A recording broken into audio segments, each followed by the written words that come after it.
Dying on stage is an occupational hazard for every comedian.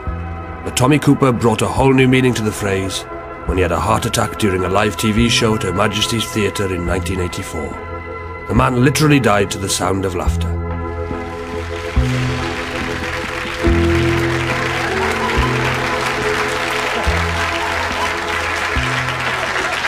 What's that you've got in your head?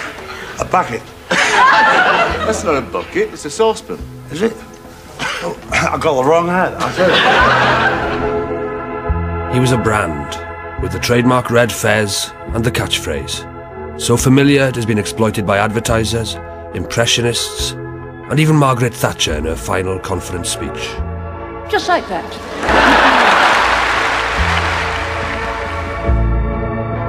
But who was he? This giant with size 13 feet, whose mere entrance on stage had audiences erupting with uncontrollable laughter. There are comedians that you like, there are entertainers that you like, there are people you love. Tommy Cooper, you wanted to do that too. And of course that was a head start, because he could walk on really and do anything he wanted. He was an icon, respected by his peers. And yet, despite the plaudits and trappings of success, he was privately plagued by self-doubt. Oh, he said, thanks, Vic. He said, you made me look good, thank you. I was knocked out because he was just brilliant. Brilliant, because he didn't think he was funny. He wanted where people laughed. Now, I place one egg there, one there, one there, and one there.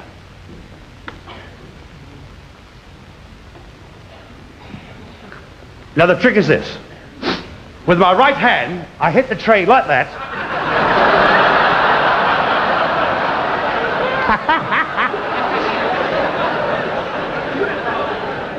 And the tray goes over, and the tubes go over there, and the eggs, where they are supposed to go into the glasses. And it hasn't worked yet, and I just want to know the reason why. Poof, like that.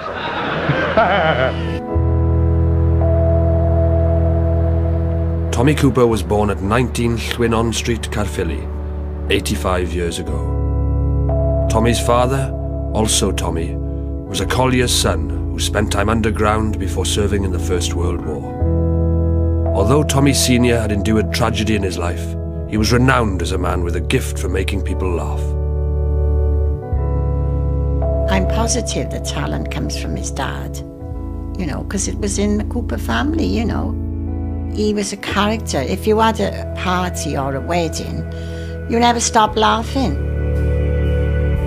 His uncle, Jimmy Cooper, was a moon-faced regular clown. He developed an act for the halls and miners' clubs. A comic more than a magician, but he did master one trick, the egg trick. Years later, it would make its way straight into Tommy's routine.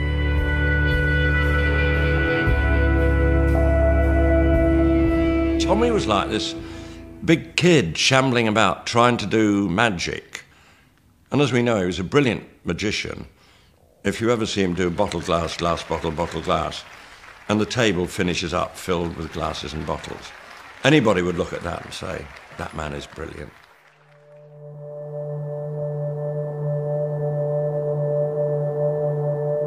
For Tommy and his mother, the damp, polluted air of the mining valleys posed a constant health threat. At the age of 3, the family was moved to Devon to breathe the clean air of Exeter. But the Welsh influence was to leave its mark, and perhaps the single most significant act came from his Aunt Lucy in Cardiff. On Christmas Day 1929, she gave him a box of magic tricks, and the means for a complex, reclusive boy to become the centre of attention.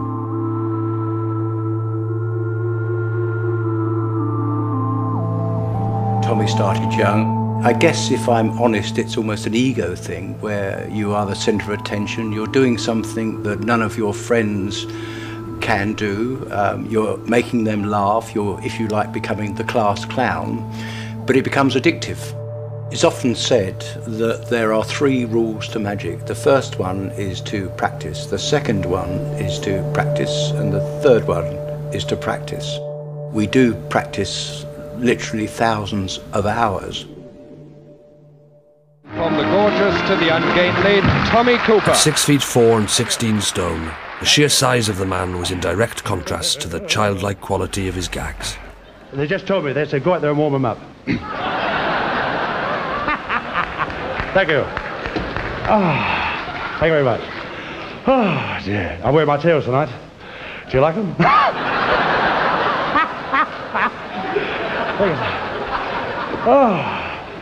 Now, be honest, how do you like the show so far?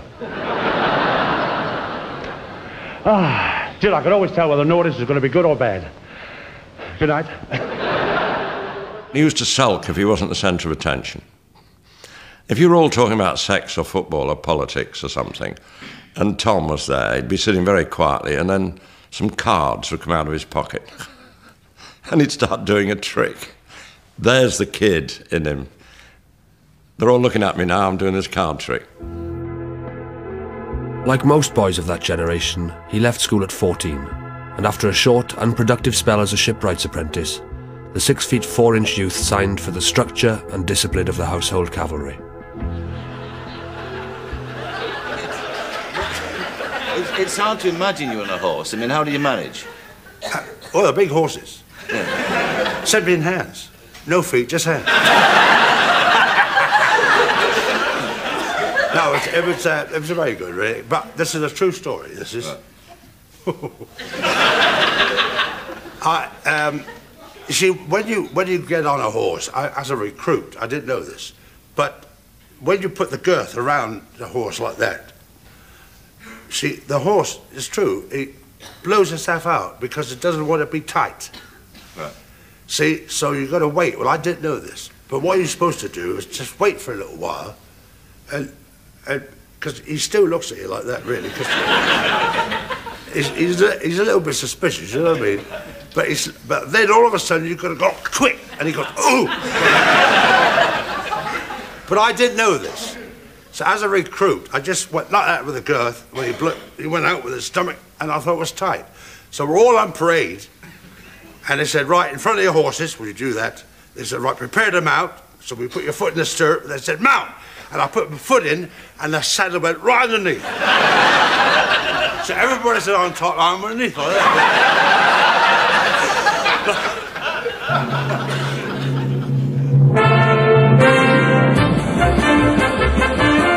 It was during the war in Egypt that Tommy was to shape everything. Entertainment's National Service Association, ENSA, proved to be fertile ground for a generation of British entertainers. He met his wife Gwen, or Dove as he called her, in a touring show, and crucially he could develop his unique brand of comedy magic. When I got the fez, I got it when I was in Egypt. I was in the army there, you see, and we did a show at the YMCA, and I used to wear a pith helmet. Pith helmet.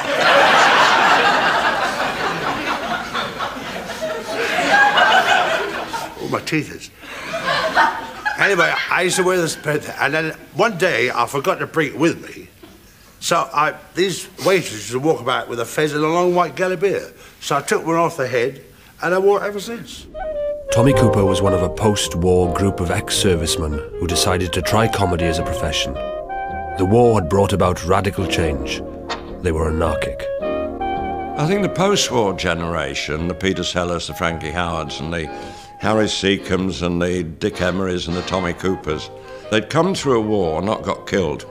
They hadn't much money, they'd been abominably treated when they came out of the services, and they were all, obviously, by nature, doing jokes about officers and the ruling class. So there was a sense of rebellion about all those people. So they thought, the hell with the rules. Hence the goons and everything that happened around that time. 1941. 1941, any advance on 41?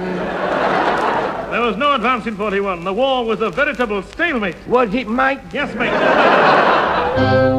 The impact of this group on British comedy is without parallel and set the tone for the cultural revolution of the 1960s. Add to this Cooper's natural gift for making people laugh. Talent, time and place was perfect. We had a flat in Chelsea, and Tommy was staying with us because we were rehearsing some TV work. And I got a phone call from the police. They said, Mr. Conley, is Mr. Cooper staying with you? I said, yeah. They said, well, will you get him off the King's Road? I said, why? He said, he's stopping the traffic. I said, what's he doing? He said, nothing. And we went out, and Tommy was buying stuff in shops and walking down to this car, which was a Cortina. That's how long ago this is. And putting the stuff in the boot, shutting the boot and walking back. That's all he was doing. But buses were stopped and people were doubled up just to walk. And I said, well, how can I stop him doing that? He's Christmas shopping. That's all he's doing. All great performers hone their acts through thousands of shows. The variety circuit was thriving, Tommy was a regular, and like any true original, he spotted a gap in the market. Most of Tommy's material really was very corny, but somehow Tommy had that knack of making the lines very, very funny. I think this is an example of that. It's a bath tap on the end of a piece of rope, and this is the actual prop that Tommy used. And all he did was bounce it on the stage like that and said tap dance, and the audience were full about laughing. He once said to me, there are 100 brilliant magicians in this country. I'm going to be the idiot. He'd thought it through. There isn't a fool about at the moment, he thought. I'm going to be the fool. Because he could have done the act straight and been brilliant, but no. Variety for years and years has been full of people who can do virtually anything at the drop of a hat. And even some of them at 85 can get up and still do tap dance, they can still do their act. And Tommy had to learn to be special. 2, 3. Cool. How's that? And if you look in history of music hall variety, there hasn't been another Tommy Cooper.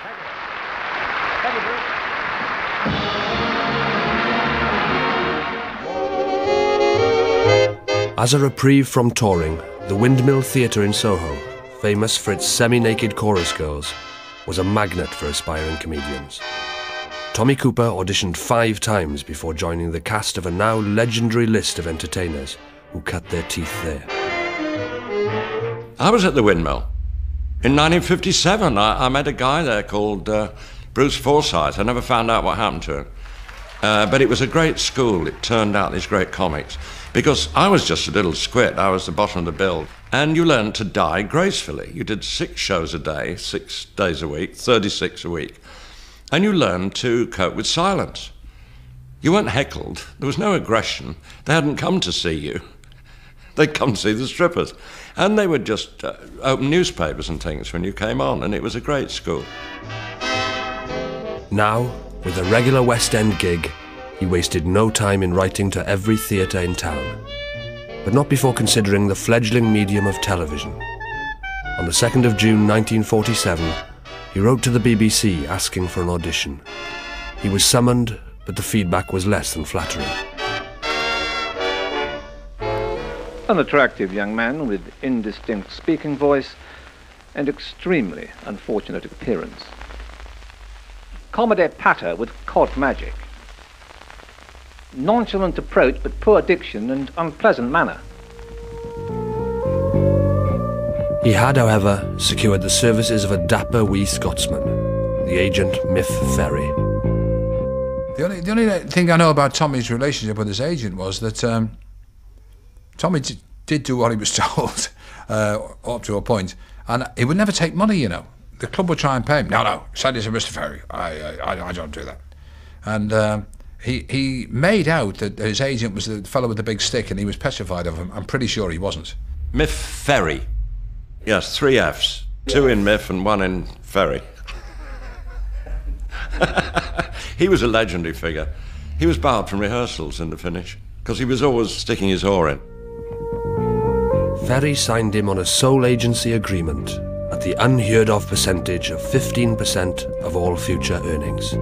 Miff Ferry, using contacts from his own days as a performer, relentlessly pushed Tommy at the BBC, securing him a spot on a Christmas variety show.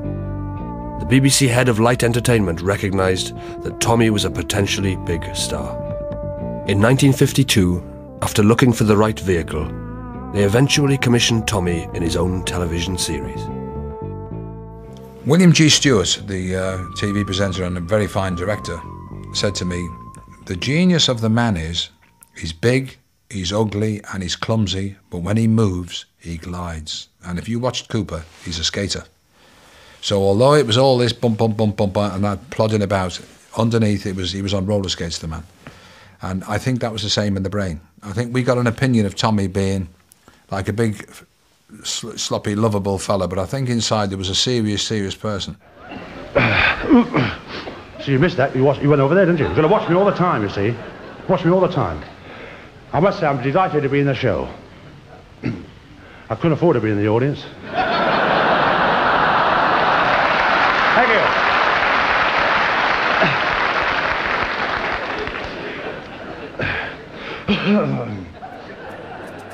When I went to the house once, because he's a big man, as you know, size 13 shoes, very big, and every few minutes he started jumping up and down, jumping up and down like this. And I said, what on earth's the matter, Tommy?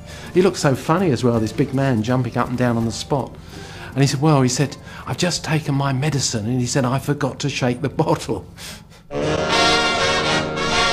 Throughout the early 1950s, he also played lucrative cabaret gigs at the Savoy and the Dorchester, where he came to the attention of the country's most influential theatre critic, Ken Tynan. Cooper is the hulking, preposterous conjurer who was always in a jelly of hysterics at the collapse of his own tricks. Convulsed by his own incompetence, holding his sides, he staggers helplessly from trick to trick. No man was ever less surprised by failure. Cooper, you see, has a distinct attitude towards life. A stoic attitude, a gurgling self-awareness of the futility of human effort. And this is what raises him above the crowd. It's easy to overlook the scale of Tommy Cooper's success. Here, in every sense of the word, he was a comedy giant, and they loved him across the Atlantic. He played Las Vegas to great acclaim, was offered a season at the Radio City Music Hall in New York, which his agent had to turn down because of UK bookings.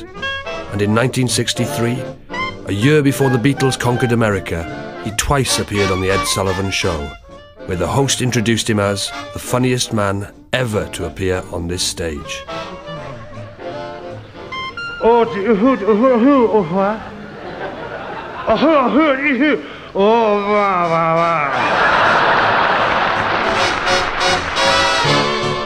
He was a constant television presence throughout the 60s and 70s, and was riding high when he played the Double Diamond Club in Caerphilly.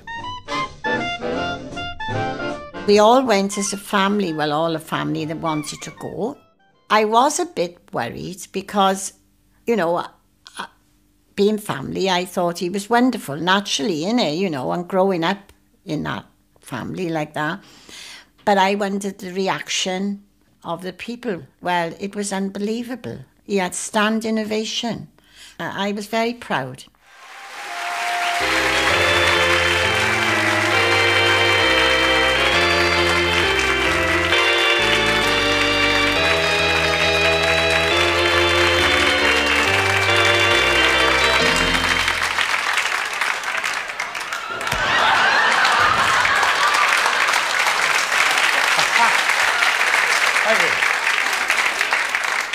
Oh, I got a spreading headache.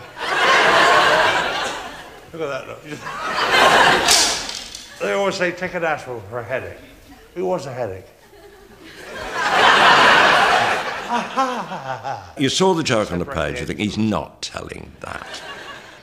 Tom was brilliant. It was a shared joke with the audience. It was like a conspiracy. He would do an awful joke, laugh himself, and the audience would laugh. It's almost that he implied to the audience, I know this joke is terrible, you know this joke is terrible. That's funny.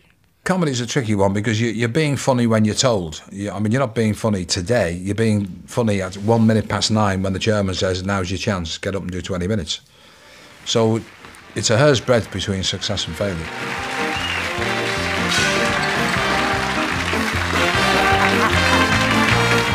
It's very personal if people don't laugh. You really feel it when the audience don't laugh, as if they don't like you. They don't know you, they've never met you, but they've decided they don't like you. Comedians use very fierce words. They say, I killed them, if I made the audience laugh. I died if I didn't make the audience laugh. Very emotive. Violent words to you, as if it's some gladiatorial, you know, which it is. I wear my tails tonight. Do you like them? His mother instilled in him a sense of diligence and hard work. He would do as many as 50 shows a week, and he was earning a relative fortune. But story after story tells of a startling lack of generosity. He used to have a cigarette case with one cigarette in it. And he'd go, oh, sorry, I forgot. They'd go, oh, put them away, Tom, yeah. And he'd smoke yours all night. He had a packet of 20 in his pocket. But the cigarette case was a genius, you know. There we are, look at that.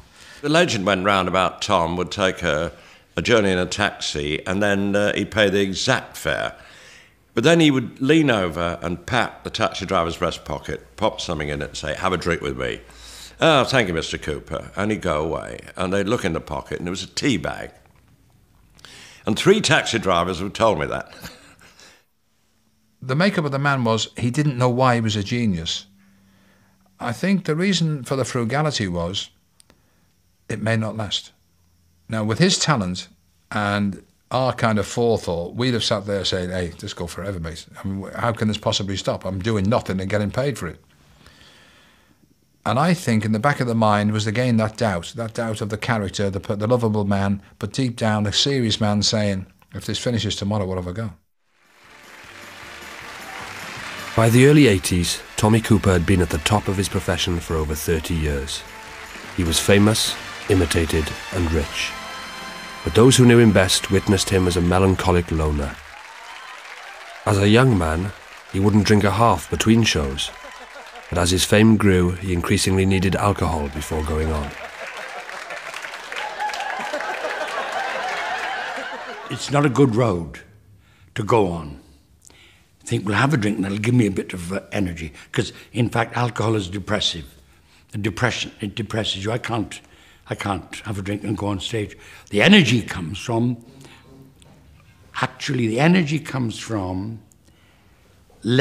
giving it away. I'll give this bit and I'll keep that, but no, give it away, and more floods in. Tommy, he was a good drinker. He was a steady drinker. I've seen him do things like once in a club in Liverpool, which shall be nameless, where he walked in with a lady, I think it was Dove, and he looked at the optics and he said, I'll have a large one of them and a pint of that.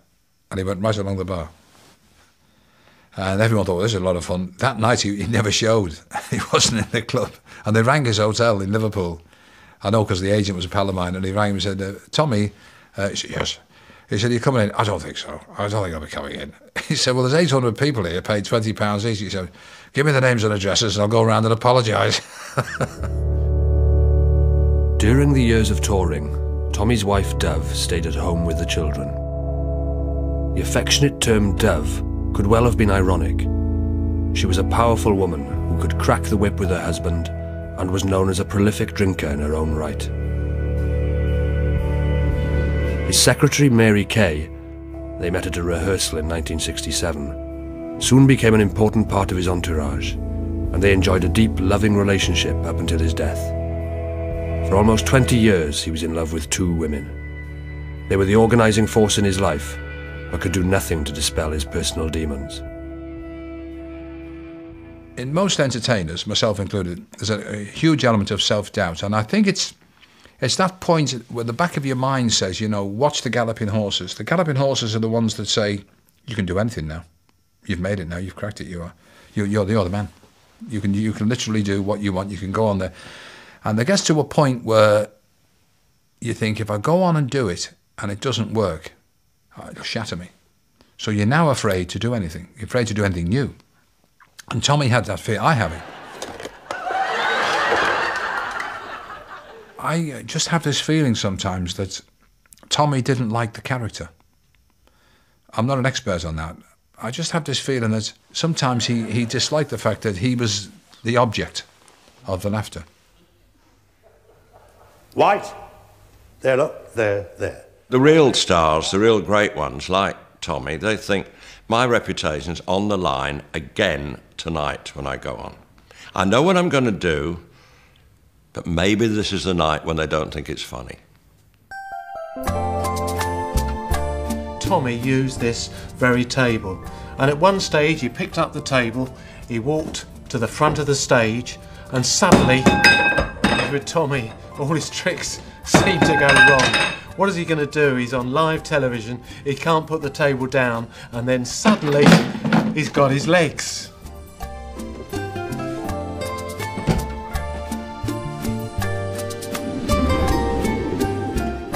Tommy's work schedule and his widely acknowledged alcoholism inevitably took its toll. He had been variously diagnosed with bronchitis, asthma, exhaustion, and even thrombosis. He had suffered several heart attacks that were either played down or just kept secret. And on that fateful night, 15th of April 1984, ironically called Live at Her Majesty's, he took the stage for his final performance.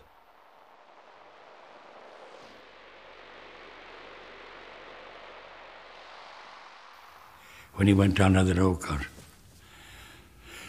I see, tall, big man, full of booze, slimming pills, and naturally wondering why this is funny and why this is going to work. But he's learnt those things, and